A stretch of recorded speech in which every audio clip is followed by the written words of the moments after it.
Good morning. This is May the 5th, Monday, 2025. We are in BBA second semester compulsory English class, where quite for some days we are having presentations on the chapter Understanding Cultural Identities in Intercultural Communication, where Mary Jane Collier argues that if we understand the process of identity formation, how our cultural identities are created from group formation, then we will be more tolerant towards the other. We will be more open towards the other. We will have a soft corner towards the other. As a result, when we communicate with a person from another culture, we won't be having conflicts with them.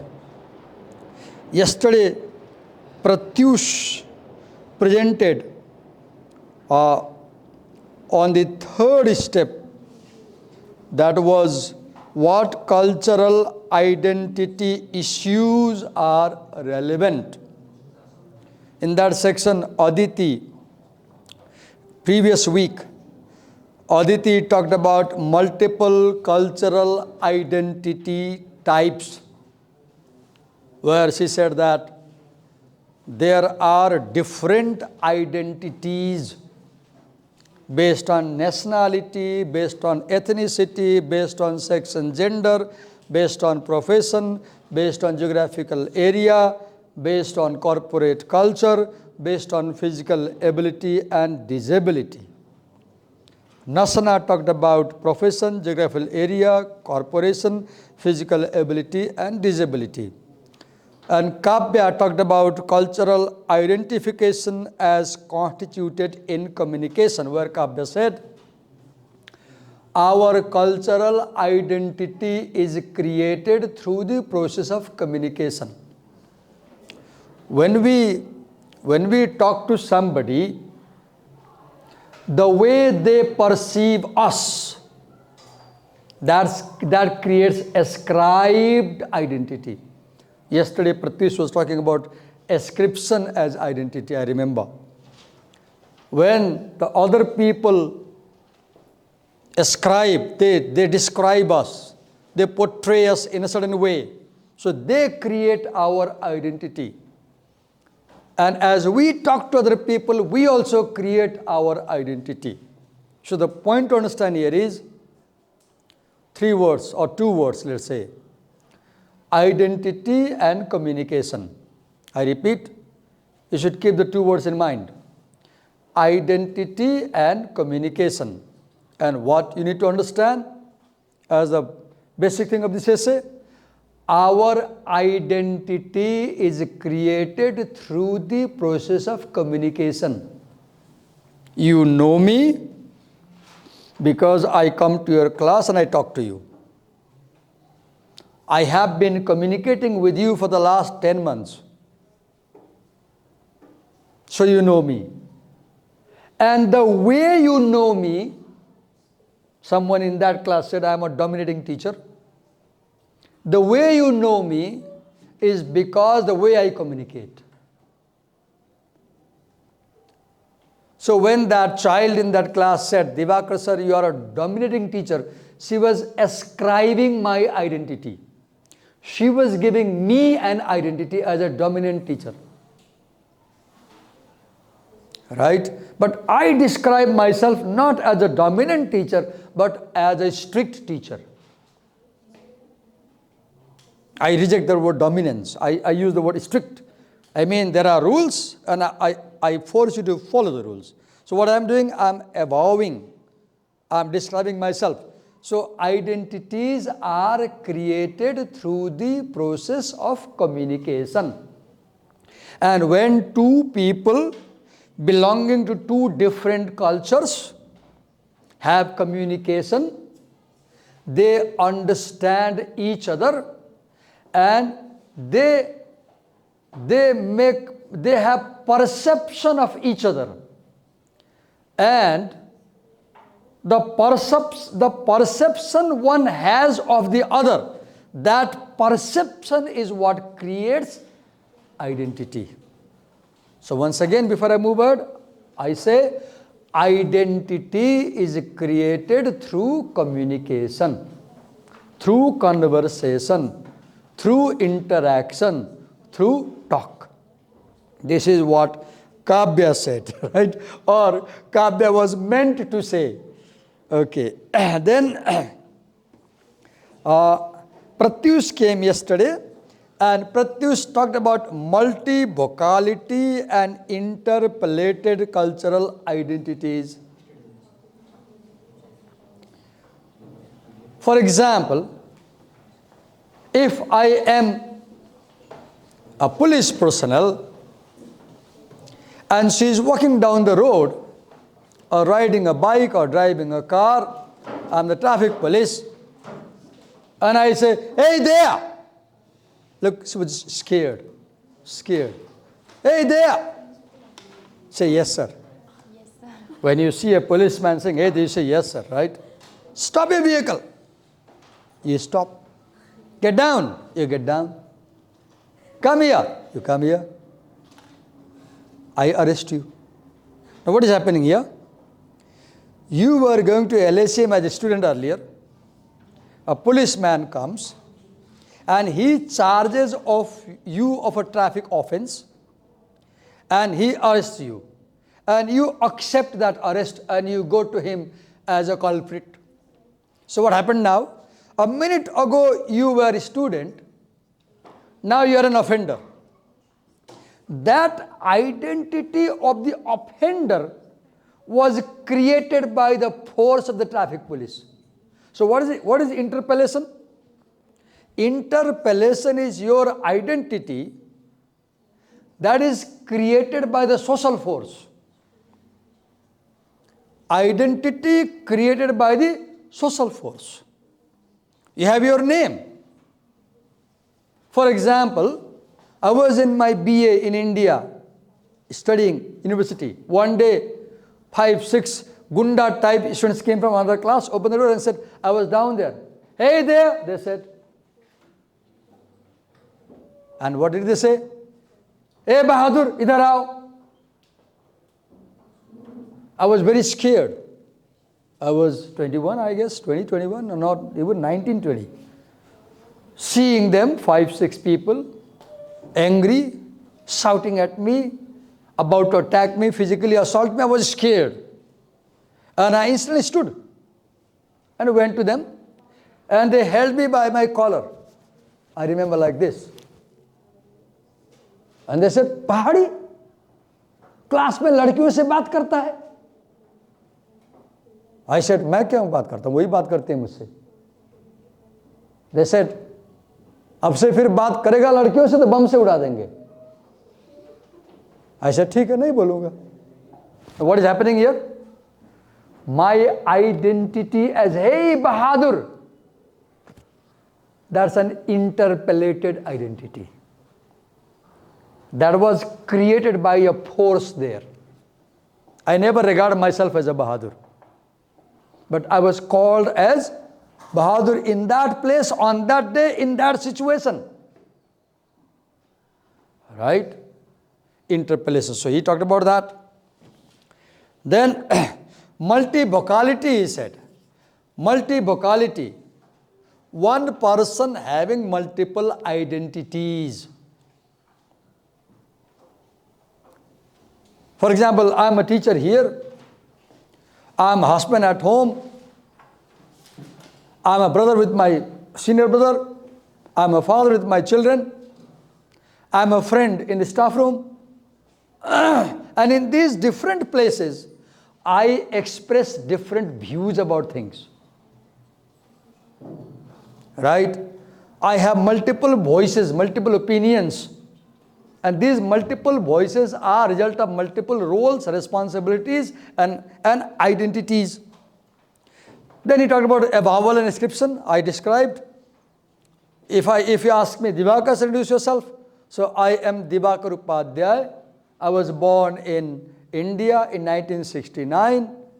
I was brought up and educated in India. I have been living in Nepal for the last 31 years. And I am a teacher here. Okay, what I said, I described myself. So this identity based on my own description, that is a vowel. Identity through a vowel. And now you describe me. So my identity based on your description is ascription.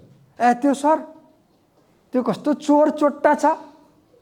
Sorry, if somebody says this is ascription. Right? Because you're describing somebody as thief, cunning, rogue. Right? That's ascription. Then salience and intensity differences. This morning I remember there were 3 security guards at the door, at the gate. As I approached the gate on my motorcycle, all of them saluted me. They do every morning. All 3. Even the guard over there on the road, he also saluted. Because my identity as a teacher becomes very strong when I come inside LA boundary.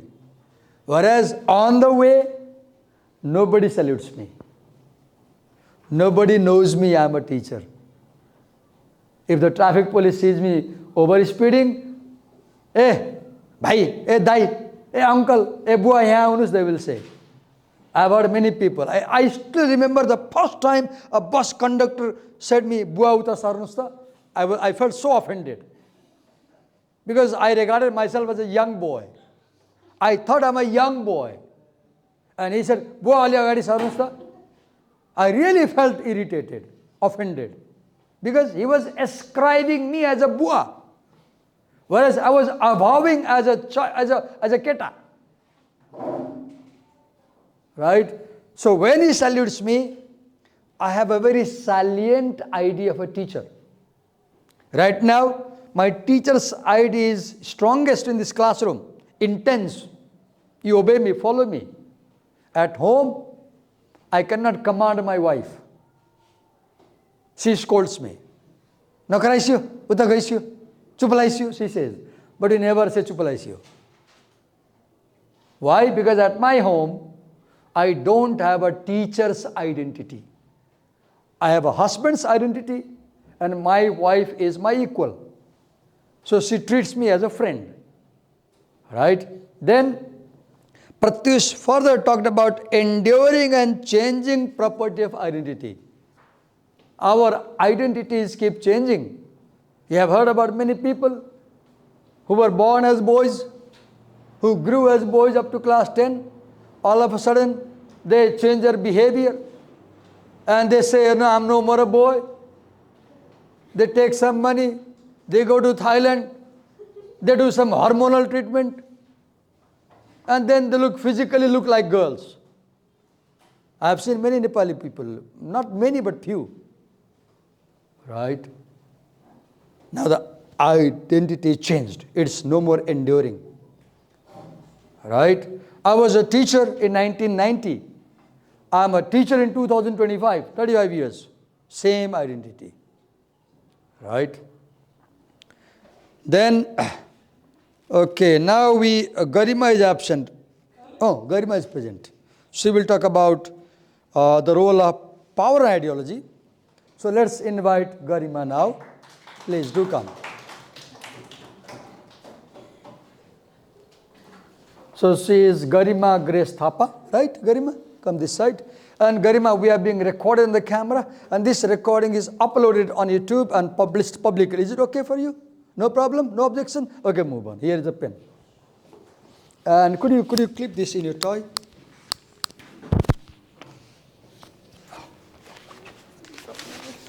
And as you speak, Garima, look at them with big eyes and a smiling face, right? They're your audience, and talk to them and explain.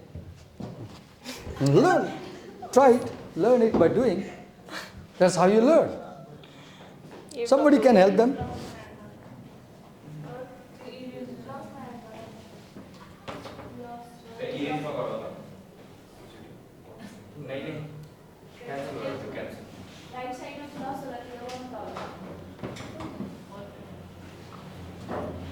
Let her try. Okay, now go on.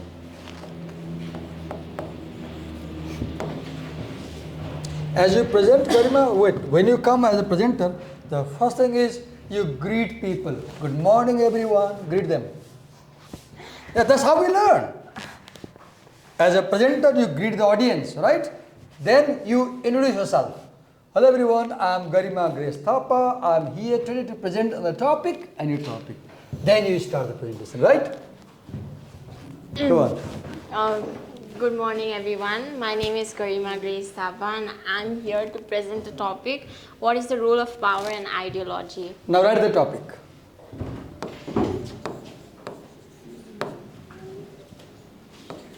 Role of power and ideology in identity formation.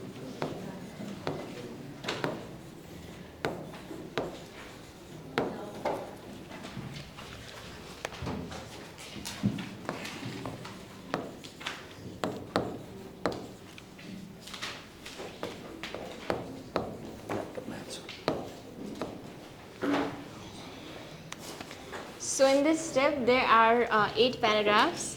So in first paragraph, the writer introduces the idea of asking questions about power and ideology. Okay, you said that, I'll keep interrupting you like this. The writer talks about asking questions related to power and ideology. Please understand what is happening here. Collier is telling you how you can do research on communication.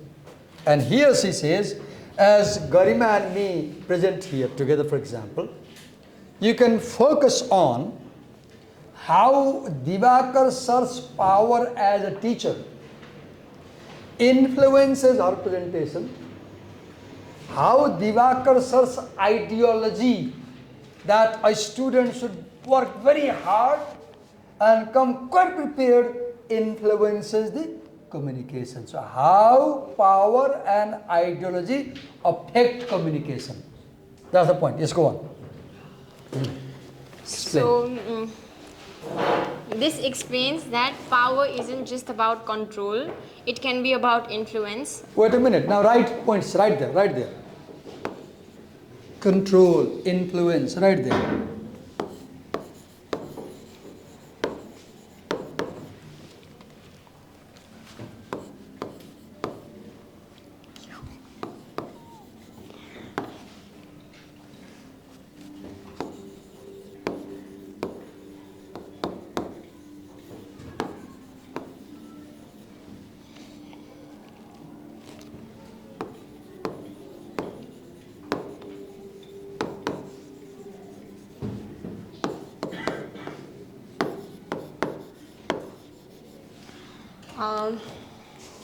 So power isn't just about control, it can be about influence, access, or having more resources than others.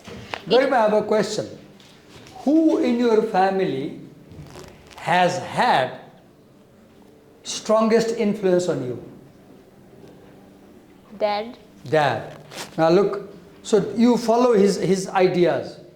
You follow his things, right? So now when she says, my daddy has strongest influence, understand his daddy has strongest power over her. So power has influence, right? Go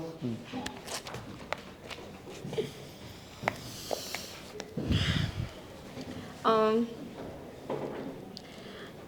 It asks us to think about how power is gained or lost.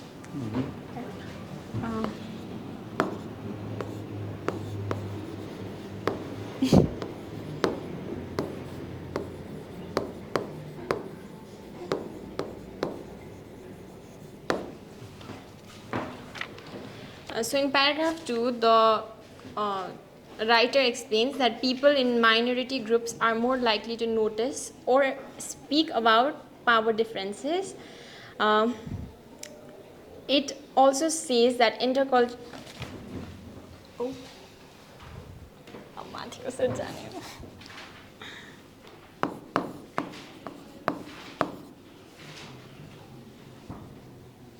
यो माथि कसरी जाने हो?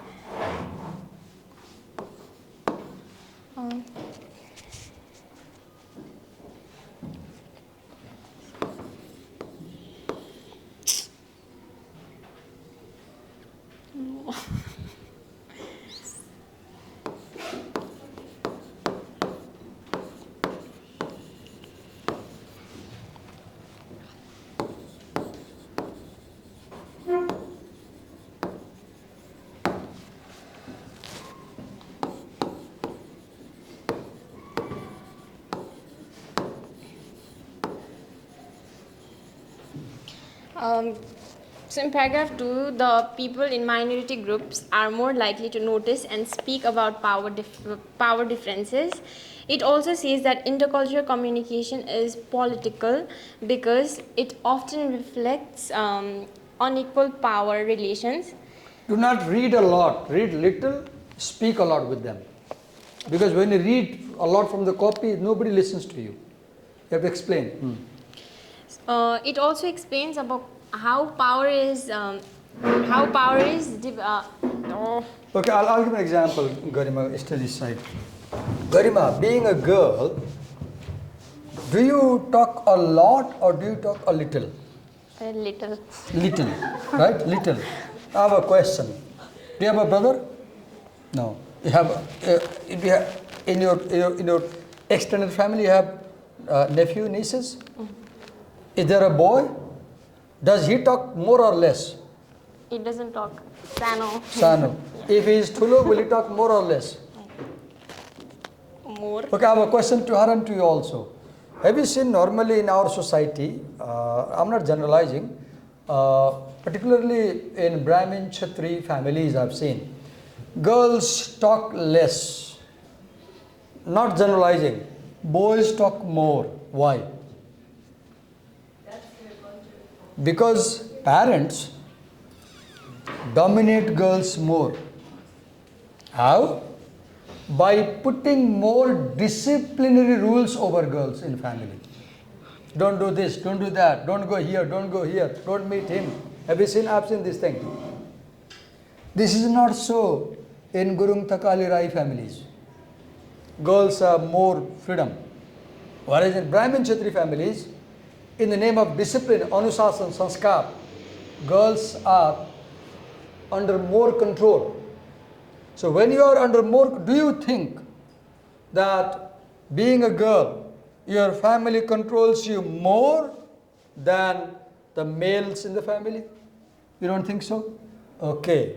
But my experience says, my perception says, that girls tend to talk less. One may be biology, and I don't know. Another, culturally, they are controlled more in the family. Not to do this, don't do this, don't do this. Even I've seen when girls laugh out loud, they say, Kosto uttauli, kasari hasnu. They say, they are not allowed to laugh out loud. They have to smile. And even when you smile, they write, Has mat pagli pyar ho jayega. See the slogan. Don't smile. Even the slogan in the movie, Toilet Ek Prem Katha, says to the girls, don't smile. If you smile at somebody, they will think you have fallen in love. Stereotypes. I'm using these examples to mean that girls are under immense power control. Right? Look at me. Why I'm so strict? Now I'm explaining ideology and cultural identity. My cultural identity as a teacher was formed when I was a student in India. All of my teachers were robust, 6-7 feet tall, John Cena type of personality, and they were very strict, like Hitler. They will slap the palm and slap on the face if you don't follow. So I was raised in my school and college under unimaginable discipline control.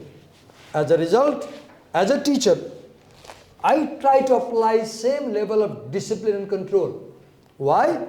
Because the ideology that a teacher should be highly disciplined, a teacher should be highly powerful, a teacher should always control, that ideology I got from my teachers.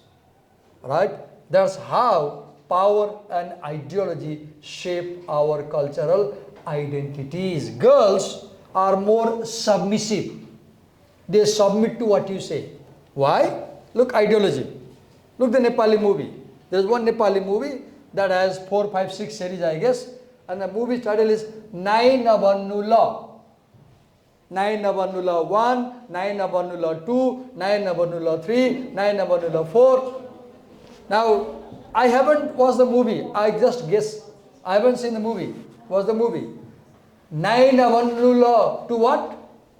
केटाले समात्यो भने नाइ नभन्नु, केटाले छोयो भने नाइ नभन्नु, केटाले किस गर्यो भने नाइ नभन्नु, केटाले आई लभ यु भन्यो भने नाइ नभन्नु, केटाले जे गरे पनि नाइ नभन्नु. This is rubbish ideology that the movie teaches and makes girls weaker, because girls learn that if a boy does eve teasing, accept it. If a boy hugs you, accept it. If a boy kisses you, accept it. If a boy does something offending, accept it. Because the movie says, Nai Nabannu Law. Kalai bhaneko movie ma. मैले movie हेरेको छैन. Probably to a girl. Probably to a. Whereas movie should के सिकाउनु पर्थ्यो? If a boy says a dirty thing to you, say nai. No. Movie ले के सिकायो? Nai नभन्. Ideology. Our cultural identities are formed by such influences. I remember my daughter was in class 3 and she had boys cut hair. One day her teacher said, she is not a girl. In the class. And the teacher said, boys, she is not a girl, she is a boy. Go, live, stay with the boys. The teacher said, why? Because she has no long hair like girls. She came home, she began to cry. She said, I won't go to mend my hair. I won't go to trim my hair. Then she began to keep long hair. Otherwise, I wanted her to keep hair like a boy's. But the teacher taught her wrongly that girls are those who have long hair, whereas girls can have long or short hair. Ideology. Now she learned that the girl's identity is with long hair. Who taught this wrong thing? The teacher taught this wrong thing. Right? Go and explain. मैले खोजेको कुरा के पाइरहेको छैन भने तिम्रो विद्यार्थी हो, जसरी मैले एक्सप्लेन गरेँ एक्जाम्पल ल्याएर तिम्रो त्यसरी एक्सप्लेन गरे हुन्थ्यो भनेको भइरहेको छैन के, हुँदैन, तिम्रो विद्यार्थी हो नि त, right? That's why I am getting a salary. Why would I get a salary? If you can explain like me. Sorry, yes, go on.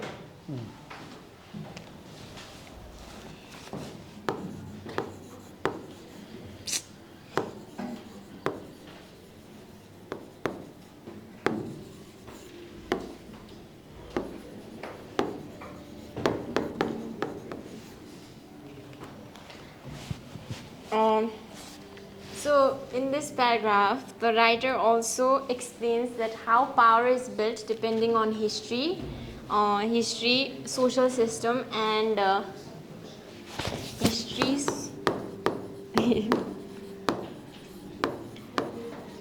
history and social system, like respect or opportunities, just because of their class or gender. So in paragraph 3, the writer talks about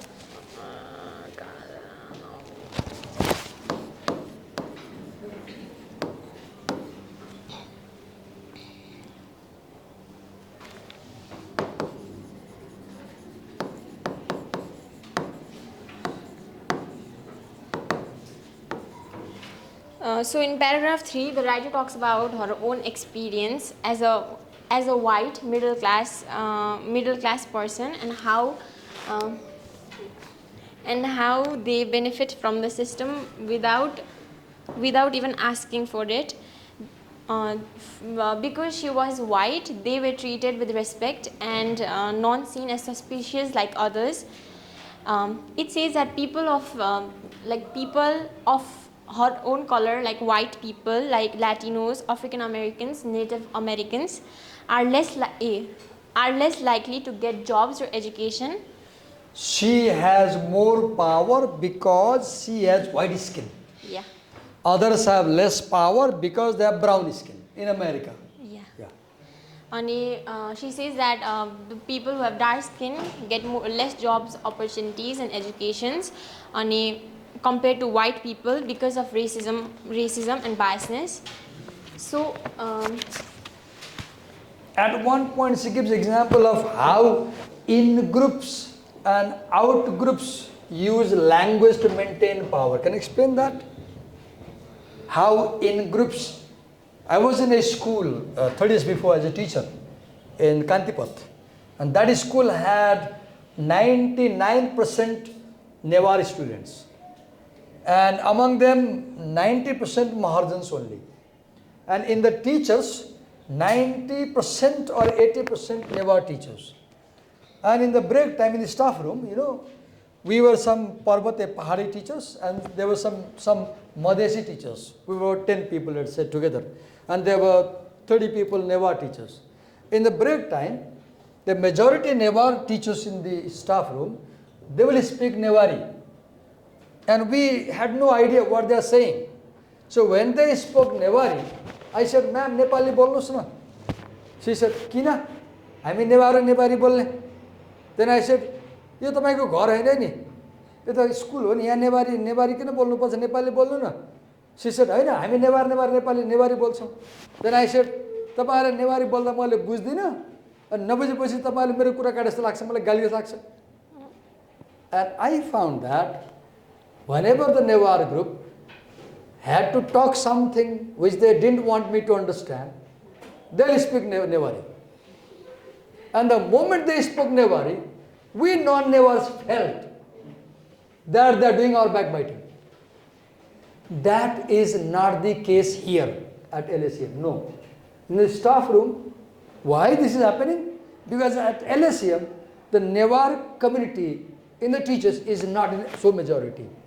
There are only 2-3 Newar teachers or 4, others are non-Newar. So we speak Nepali.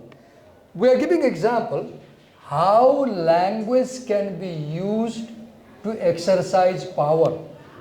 Once I had a staff, he sent me an invitation card. Surprisingly, that invitation card began with English, then used Newari. There was no Nepali language. Other week, I went to the college and showed the card to the staff. I said, "Yo, हजुरले card पठाउनु मैले card पाएँ, तर मलाई एउटा सोध्नु मन लाग्यो." He is Maharjan, typical Newar from Kathmandu. I said, "यो कार्डमा तपाईले English लेख्नु भएको छ अनि Newari लेख्नु भएको छ, नेपाली छैन." And you know what he said? "हामी नेपाली लेख्दैनौँ सर." I said, "किन? हाम्रो नेपालीसँग झगडा छ." I said, "के झगडा छ?" त्यो नेपाली भाषाले नेवारी भाषालाई पेलेर दबायो। I said, "तपाईलाई नेपाली भाषासँग रिस छ अनि अंग्रेजी किन लेख्या?" He said, "अंग्रेजी इन्टरनेसनल भाषा हो." This is ideology. This is ideology. The idea that Nepali language is dominating Newari language. Therefore, we will not use Nepali in invitation card, we'll use Newari. Right? Go on. Finish it now. She gives this example toward the end of the section, yes. So it warns against seeing all groups or either powerful or powerless. For example, that how Western ideas and products like Barbie dolls are spread all around the world, often changing the local cultures. So in paragraph 5, describe the Barbie girl. How does the Barbie girl look? She's like you. Yeah, thin and tall, right? Describe the Barbie girl. Describe the Barbie girl. She is thin, tall, blonde hair, right? Now, what is the ideology behind Barbie girl? Girls should be slim. Girls should be tall. Girls should have fair skin. Girls should have blonde hair. Western image. And at one point she says, when this Barbie girl was given to an African family, what did they do? Someone gave a Barbie girl to an African family. What did they do? They colored the Barbie in black color. See, they colored the Barbie in black because they are black. And they used the Barbie girl as a, what do you call, I don't get the word. त्यो उनीहरूले के गर्छ भने त्यो Barbie girl गिफ्टमा पाउँछ अनि त्यो कालो कलर रङ्ग्याएर त्यो एन्सेस्टरको पूजा गर्ने ठाउँमा पूजा गर्ने सामान बनाएर राख्छ के. They changed the Barbie girl into brown girl. That's power. The point she's making is that power changes with the change of situation. I'm so powerful in this classroom, but if I go to canteen, I'll be less powerful. If I go to street, I'll be even less powerful as a teacher because nobody will obey me over there. अघि मैं क्यान्टिनमा गएँ खाजा खान, क्यास काउन्टरमा मान्छे थिएन, खाजा तयार थियो, दिँदैन खाजा, मैले हप्काइदिएँ. यो 1000 रुपैयाँ राख, मलाई मोमो ल्याऊ, अहिले आशी दिनु भनेको मान्दै मान्दैन. मैले गाली गरेँ, भोक लागिरहेछ, मोमो पाकिरहेछ कि मान्छे ल्याऊ भन्दाखेरि पछि मान्छे आयो. उसलाई पनि मैले हप्काएँ, त बेलामा आउनु पर्दैन, 7 बजे खुल्छ, 8 बजे आउने भने. म किन हप्काउन सकेँ? Because I'm inside LACM periphery and I'm a teacher. So I'm powerful. म त्यसरी एउटा कुनै पसललाई हप्काउन सक्छु बाहिर गएर? No. So power is relative to situation. In some situations you are more powerful.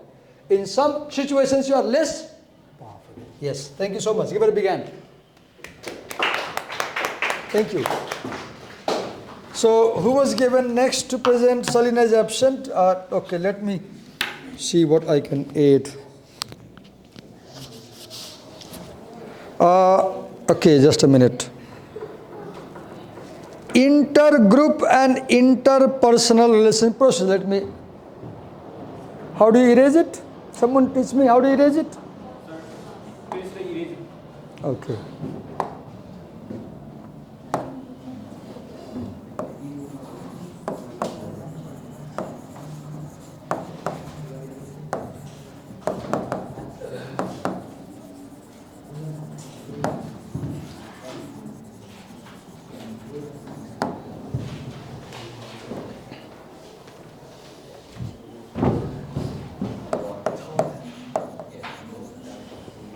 See,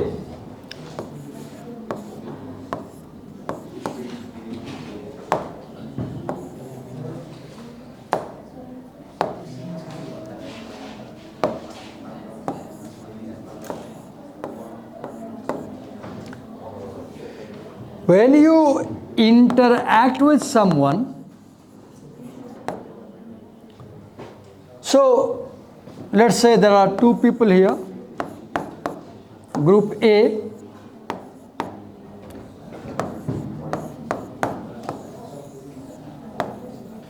Group B. Right now I'm interacting with you. When two groups have communication, they shape each other's identity. In the previous essay about intercultural conflict, you read about episodic system of analysis, where you read that the co-actor's impression of actor's competence changes depending on the motivation of the actor, knowledge of the actor, and skills of the actor. So you read that the impression of the co-actor about the competence of the actor changes. So his perception about his identity changes. That means when two people talk, like this now, Divakar sir is lecturing in your class. When two sides talk, each side influences the other side's identity. के सारिरहेको छौ बताऊ मलाई. When I is equal to $150, the marginal propensity to save is भर्खरै presentation गरेर गयो economics पढिरहेछ अब यो कपी पनि फिर्ता पाउँदैन मोबाइल पनि फिर्ता पाउँदैन तनावमा परिहाल्यो अब कसको मोबाइल हो थाहा छैन एउटा एकचोटीमा एक ठाउँमा खुट्टा राख्नुस् के एकैचोटी तीनतिर खुट्टा राख्छ के हुन्छ गाह्रो हुन्छ इंग्लिश पढाइरहेको छु त इंग्लिशै पढ्नुस् न right listen to the mathematics right हो गुड अब यो मेरो भयो असाइनमेन्ट माग्न नआउने हो this is my assignment now so I was saying intergroup and interpersonal. When two groups talk, the idea to understand is that our cultural identities are shaped and formed through the process of communication. Point 2. Our cultural identity is shaped as I talk to someone. Because, one, as I talk to her, her personality influences me, my personality influences her, I see her in certain way, she sees me in certain way, and we shape each other's identities as we communicate. In the same way, when two groups communicate, they also shape each other's cultural identity. Then next is, okay.